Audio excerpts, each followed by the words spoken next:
This is an interview with Professor Victor Rosenblum at the Northwestern University School of Law. Professor Rosenblum is the Nathaniel L. Nathanson Professor of Law Emeritus at Northwestern University School of Law and a much beloved colleague and teacher who has been teaching at Northwestern since 1958 and at the law school since 1962.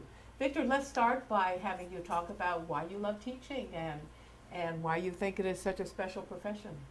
I love the teaching and have had the greatest of good fortune at Northwestern in being able to be witness and direct observer and sometimes agitator in the development of bright young minds. And especially for me, having been able to teach both in the undergraduate program and in the graduate school and the law school, to have witnessed in the case of at least a dozen students, their maturing and developing as they went from being dewy-eyed undergraduates in the introductory political science course to acquiring the dimensions of professionalism and what we call thinking like a lawyer as they took on their professional attributes. Certainly you've seen enormous changes in the way law has been taught, and you yourself experienced the sort of legendary professor of the paper chase where, you know, the point of law teaching was to humiliate the students and make them afraid and so on. Of course, the composition of the classes has changed a lot too. So talk a little bit about that. That with what you're saying about the emulation of the paper chase is so true, Leigh. I did not think at all while I was a student at Columbia Law School that I would have the privilege of teaching in a law school, or that I wanted to have the privilege of teaching in a law school. So much of the orientation, and especially in the first year of law school, was essentially part of what I thought was fetish, educational fetish rather than educational emphasis. They were still playing the look around you game. Either the person on your right or the person on your left won't be here. The law is a jealous mistress. Are you really up to being able to survive in this environment? The objective was understandable, but it was not really the idyllic teaching technique. The objective was the objective of developing a rhinoceros skin in every law student, so that you could stand up against vicious opponents and maybe nasty judges as well, and hold your own. But in the course of developing that rhinoceros skin, there was often an insensitivity to what law students wanted to do. So, for example, in typical courses, law students were call it entrapped or urged to say at some point, well, that's not just. And that would enable the law professor to say, what made you think you're in a school of justice? You're in a school of law.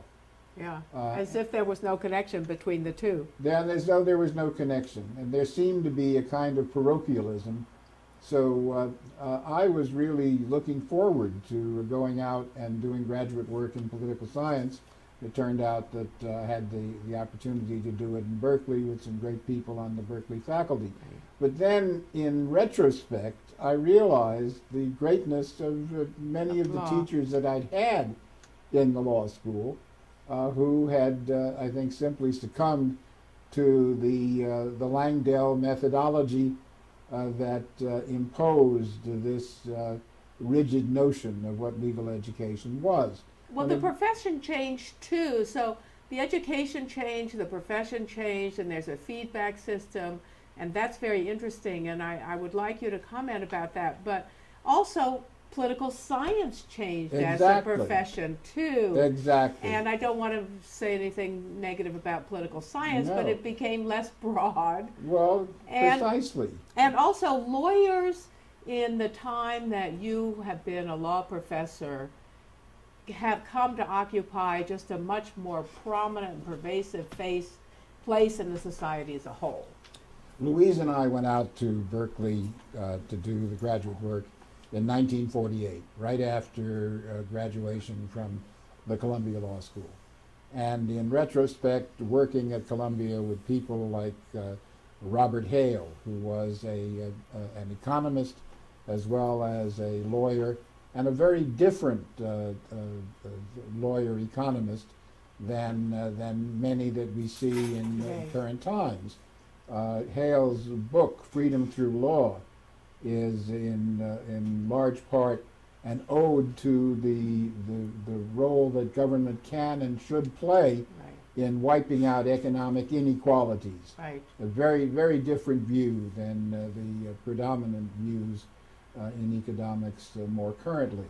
And I had the pleasure of being in Carl Llewellyn's courses before he came to the University of Chicago. Right. So you have very distinguished intellectual leaders. So there were great people, but the overshadowing in the learning experience had this element of seeming fetish and parochialism that was not total, but played a dominant role at the time. And then when I went out to Berkeley, the Berkeley environment could not have been more welcoming and stimulating. And different. There was, in the political science department, Peter Odegaard as chair had just come from the presidency at Reed, and Peter's reputation as a broad-gauged thinker and analyst. As you yourself are. Well, it was just a joy, and I was a teaching assistant to Odegaard and to George Lipsky, a younger member of the faculty who was a wonderful teacher and colleague. And I met a number of the members of the law school faculty, and whatever it was at Berkeley, and it seemed somewhat different. Yes. There was Albert Ahrensweig, there was Frank Newman, there was Ed Barrett, and they were all very welcoming. Though Ahrensweig, who had worked with my brother at Cravath in New York, did say after our initial meeting, well, Rosenblum, it doesn't seem to me that there's anything seriously wrong with you.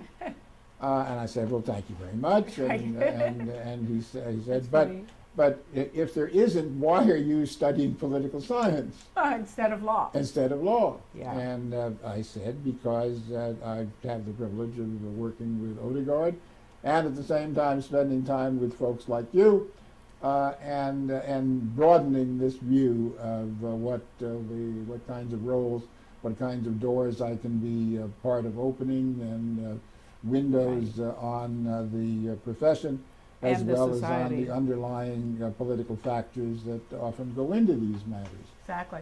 Well, it certainly was Odegaard who then was instrumental in bringing you to Reed College. Odegaard was Odegaard was instrumental in helping me in the profession.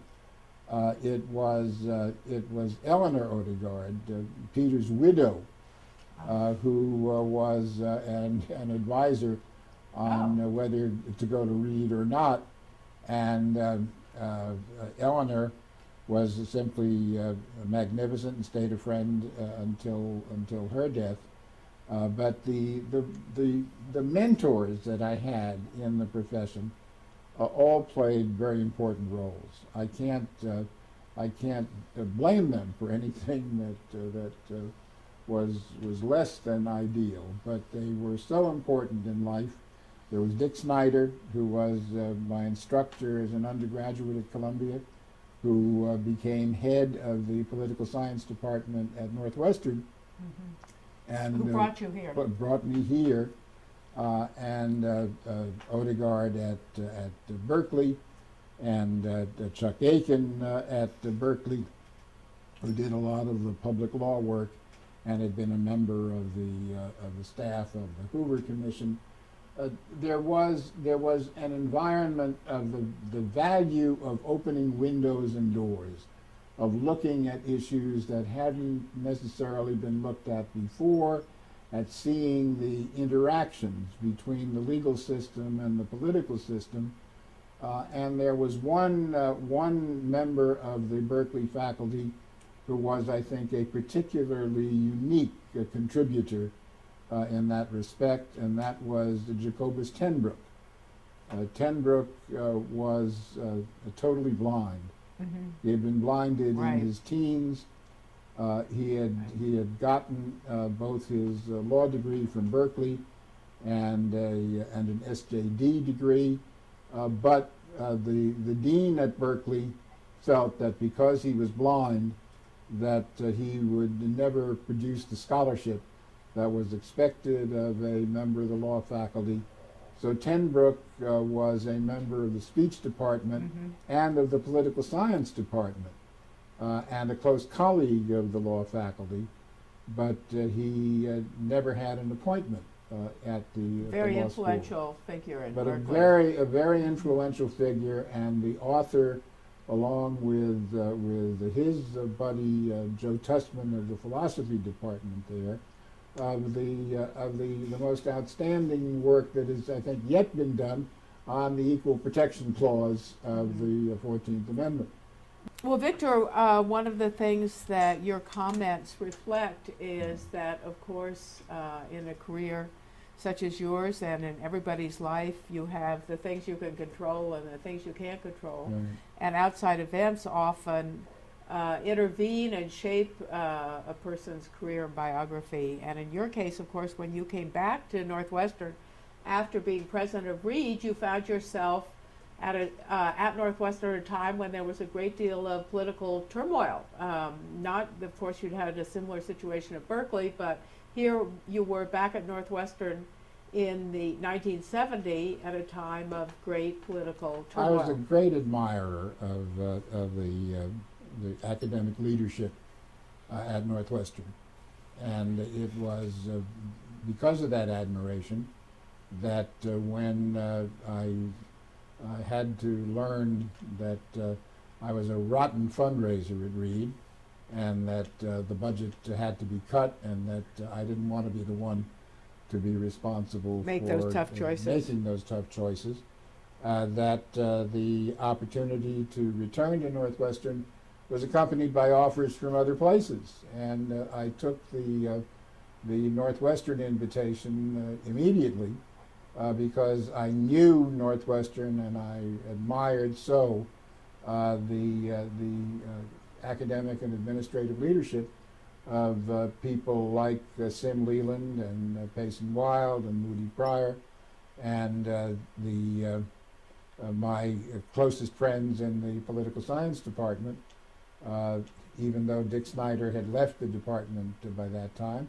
But Dave Miner returned to the department from the University of Washington at the same time that I returned to Northwestern. So the offer of returning in 1970 was posed to the issue of, can you go home again?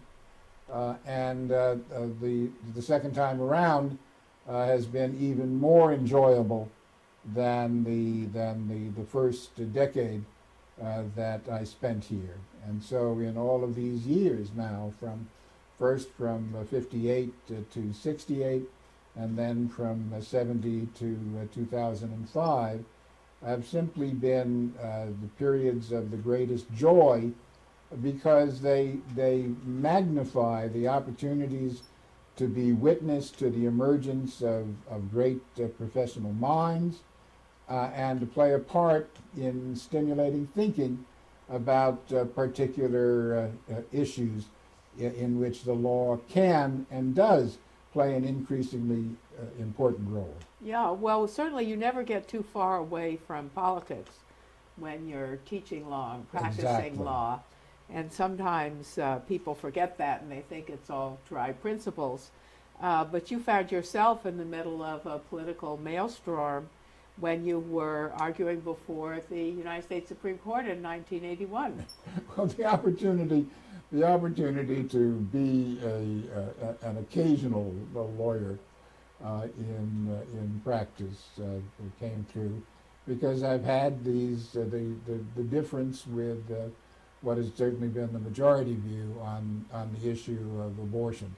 So when the opportunity came to argue as one of the players in the abortion funding case, Harris against McRae at the national level and Williams against Zabaras at the state level, there was both the professional stimulus and the great opportunity to be pitted against my own law school colleague, Bob Bienen, who I still think, to this day, had a somewhat better argument than I did. Bob was arguing the equal protection issue and the penalty dimension of equal protection, to maintain that the federal government and the state, if they choose to fund childbirth, must also choose to fund abortion. Yeah. And I was arguing that the issue of funding had nothing to do with the core of the abortion right, which was the right to privacy, and that privacy did not entail entitlement of any kind to funding. So Bob did a brilliant job of arguing his side of the case, but Bob had a co-counsel who brought up issues of religion and who maintained in that co-counsel argument that no person could oppose the funding of abortion unless dominated by an establishment of religion. And I thought that that argument helped to peel off the votes of two of the justices in the middle and made it possible for my side to get 5 votes in what was a very difficult and still contentious issue. Very. Well, you know, what a wonderful opportunity for the law students to see 2 of their faculty on opposite sides. The law students were simply wonderful. The law students for both of us moot courted the arguments, helped out in opposing questions that in fact were questions that were addressed to us by the justices in the oral argument. And I would say that the whole experience was certainly the professional experience of a lifetime. Not only for you, but also for your students, for whom it was a wonderful professional experience, and for the whole law school community, who got to see how a real United States Supreme Court case evolved and came to include all sorts of issues which were perhaps not there at the beginning, and so on. So a great educational experience for all involved. The whole point about what the academic world is like and what the relationship between the academic world and the so-called real world is has, I think, been the greatest of stimulus and opportunity here at Northwestern, because it's been feasible to work with students, not only to see them develop within their professions, but then to follow up with what they've been doing in real life. And it's just been such a joy to see them pursue their career interests. Some to go into private practice, which was what they wanted to do generally. Some who have developed specialties in clinical work, in human rights, in welfare issues, and the maximization of choice, and the maximization of opportunity, and being able to say to students, come here, study here, and you're going to be able to implement what you really want to do in your lives through this acquisition of the law. Yes. which so is very different from that past. Yes. When my generation went into law school, we were told, forget everything that you've done up until now. For this generation, and I'm sure for future generations coming into the law school, we say, welcome. We're going to add a particular frosting to the cake that you have already been in your earlier life.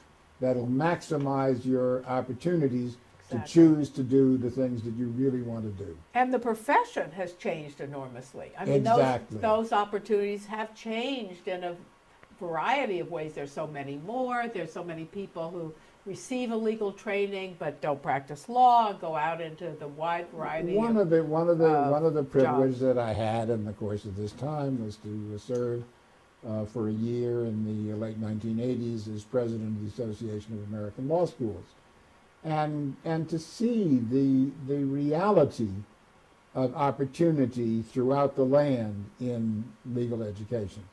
Now, I love the Northwestern with a passion, but I could never say that Northwestern is the only place to come for your law work. Right. We have over 175 law schools that are active members of the American Bar Association and have membership in the Association of American Law Schools.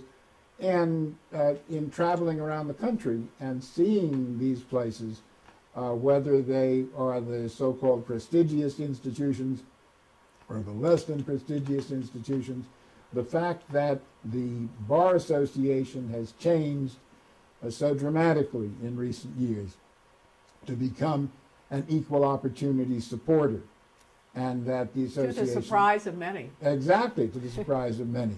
And that the Association of American Law Schools has played a leading role, and particularly through its late executive director, Millard Rood, played a leading role in the establishment of the Consortium of Social Sciences in Washington, and the founding of that entity, that the doors were opened all the more. And when I entered my presidency of the association, Millard said, please don't forget that one of the reasons that you're supported for the Presidency Association is the breadth of your own background, and be sure that you bring this breadth of background on your term in office. Yes. Well, of course, the advice that you were given when you were about to enter law school is even more true now than it was then, partly because there's so many more lawyers and they're so interlarded throughout the society, which is, if you're going to play any role in the politics and history of this country, you better get used to interacting with lawyers, because lawyers are running things everywhere. Well, I realize this is an interview with me, Leigh, but you are a prime example of of what that greater door opening has been as you took your law degree a bit after your literary degree, and you have enhanced dramatically the capacities for research and for understanding about what the legal profession is today. Well, you know, it's so ironic for not just myself, but for so many others. I mean, when I went into law school, I remember my first thought was, well, this is going to be really good for me as a writer. I don't know anything about the law, but it'll be good for me as a writer. But, you know, you mentioned your brother was a lawyer. Yes. Did you have lawyers in your family aside from your parents? No, we did not. I had just parents? the one brother.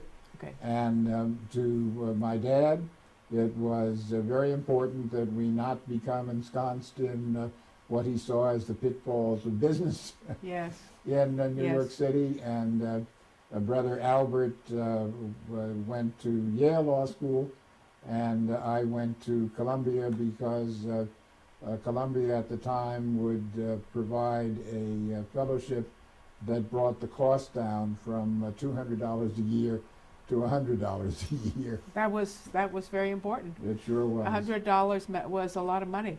Let's talk a bit about the changes you've seen in the way law is taught. I mean, Certainly, of course, there are enormous changes in the audience for the law and who lawyers are. Partly it's the coming of women into the profession, the coming of minorities, the opening up of opportunities. Exactly. But let's talk about the discipline of law, too, and how the fields have changed, and there are new fields that were never heard of before that are now taught in a law school. We are today, I think, in a golden era of curriculum at the law school, at the law schools as Yes. well. Yes. It's not just us. I think we've been leaders in that realm, and there are clear-cut examples of that leadership. That whereas in the earlier years there were simply the required curricula that all law schools had, torts, contracts, property, criminal law in the first year, and then some opportunity for some specialization in the second and third year.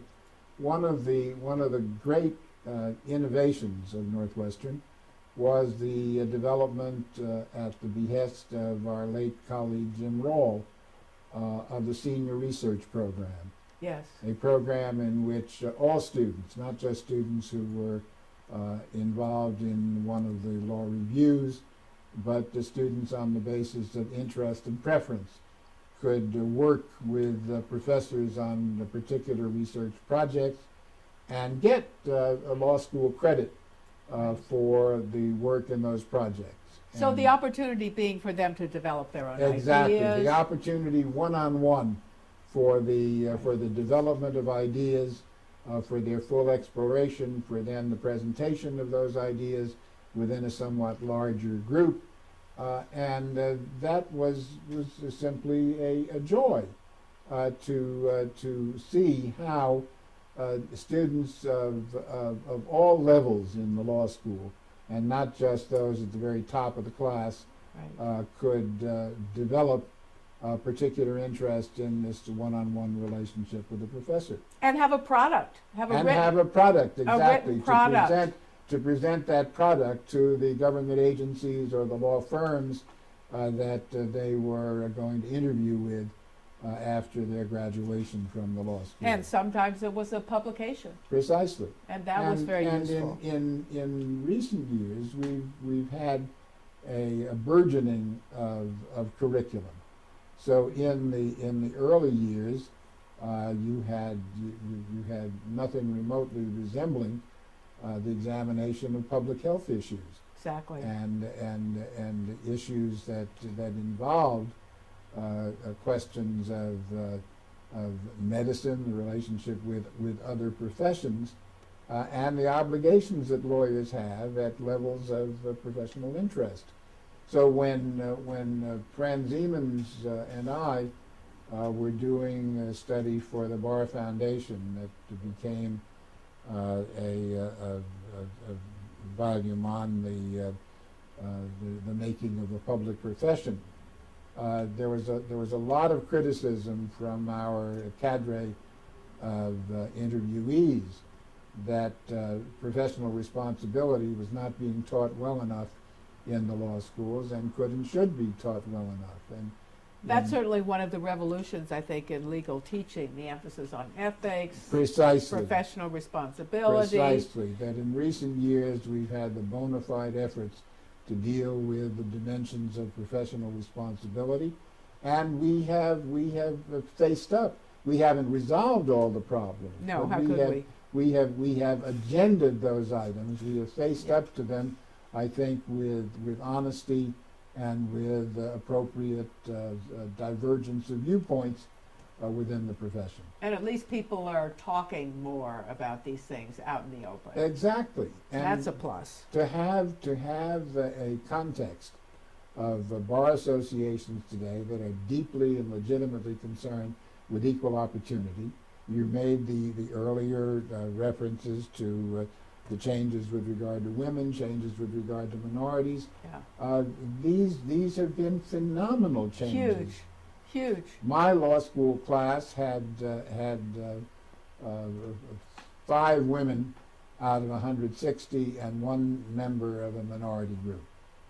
And that was pretty good for your And class. that was pretty good. And today we have the reality of efforts in the way of recruitment to bring a truly diverse student body to the school.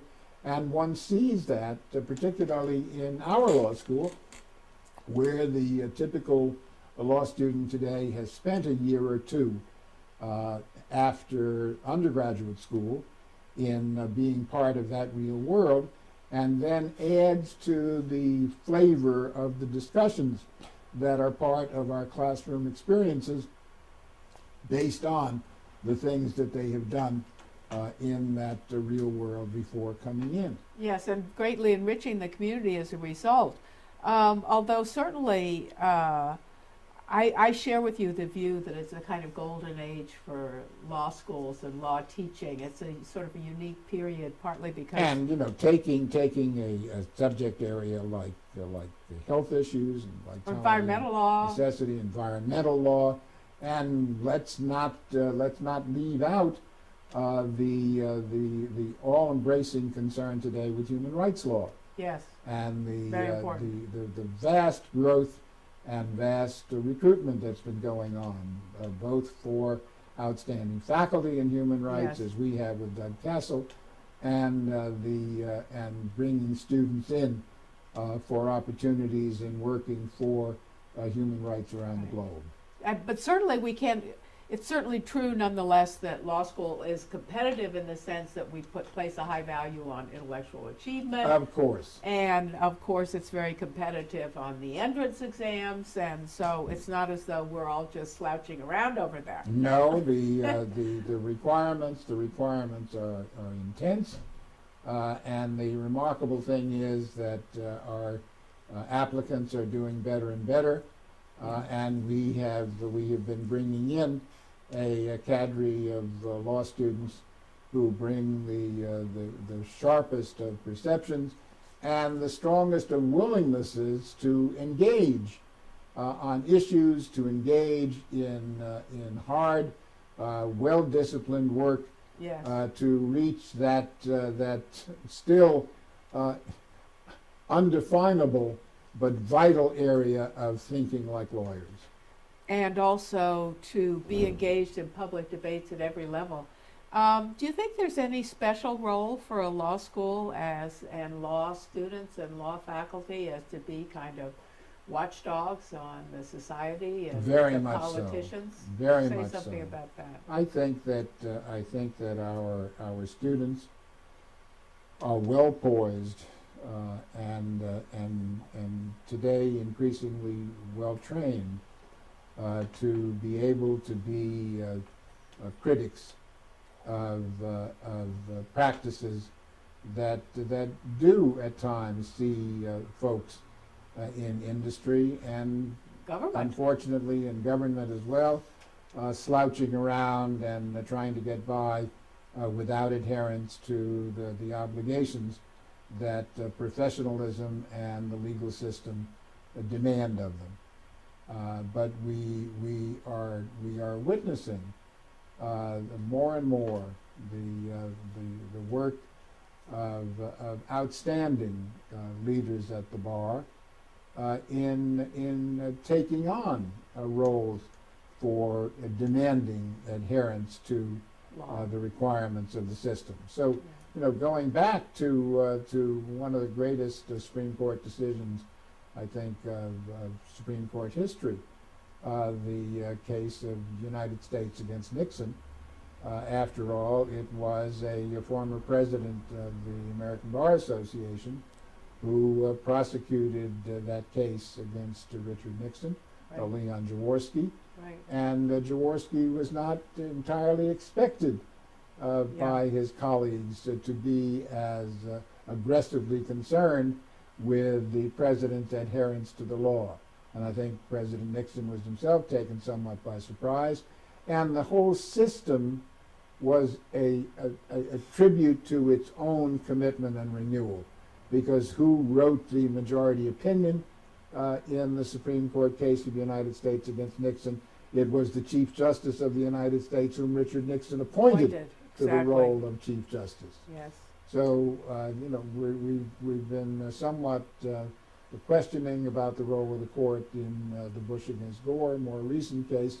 But I go back to U.S. against Nixon as a key illustration of the integrity of the system, and do have some alternative views about the Supreme Court's disposition of the Bush against Gore case as well.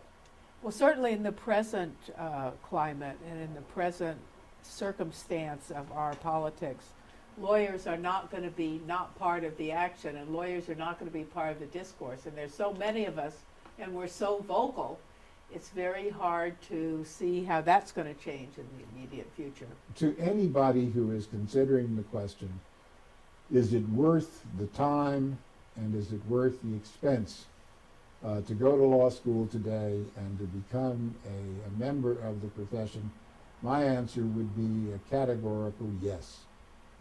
That we have continued to recruit some of the most imaginative and some of the most creative minds to come into the profession, and it's worth making that investment at least until one is sure that this is too limiting for what the individual is seeking in life.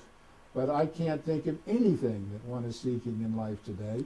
I have one son-in-law who's a law school graduate, who is the publisher of the alternative newspaper in Portland, Oregon. My other children are involved in areas such as the human rights. My son-in-law in Oregon is the publisher of the alternative newspaper, like the Reader here in Chicago, that's now celebrating its 30th anniversary, and feels that his legal education at the University of Oregon was just great in pursuing that. My daughter Ellen is a graduate of the University of Oregon Law School and is on the Multnomah County Superior Court bench in Portland, and the sons John and Peter are graduates of our own law school. John focuses on labor law work, and Peter directs the human rights program at Columbia at this juncture. And all have had different and wonderful doors open. My daughter-in-law Mindy works in the public health program at Harvard and has been involved closely in women's issues, and most recently was helping to direct the program in Bangkok this last summer. That was a very important conference on issues of women's rights. So in seeing this, in